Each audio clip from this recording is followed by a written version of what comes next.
જે રવાનો લોટનો શેરા બનાવવું છે એમાં 3 થી 4 ચમચી આપણે ઘી નાખવાનું છે.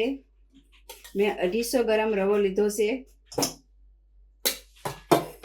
પછી ઘી ગરમ થઈ ગયા પછી આપણે એમાં રવો નાખી દેવાનો છે.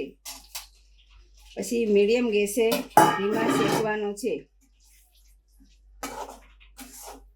પછી આ હું પાણીમાં નહીં પણ દૂધમાં બનાવું છું. આપણે દૂધ પણ કાચું દૂધ નથી લેવાનું, દૂધ ગરમ કરીને જ નાખવાનું છે. ગરમ કરવા મૂકી દીધેલું છે.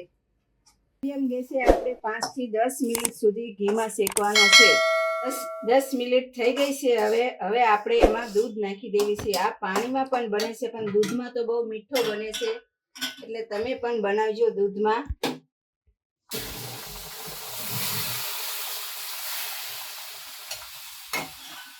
પછી આપણે એને મીડિયમ ગેસે 2-3 મિનિટ હલાવતું રહેવાનું છે.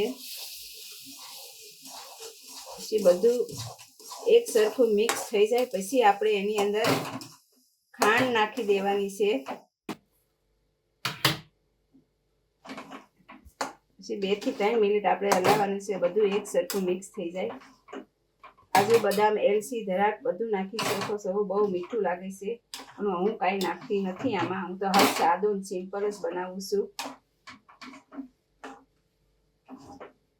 ચાલો, બની ગયો.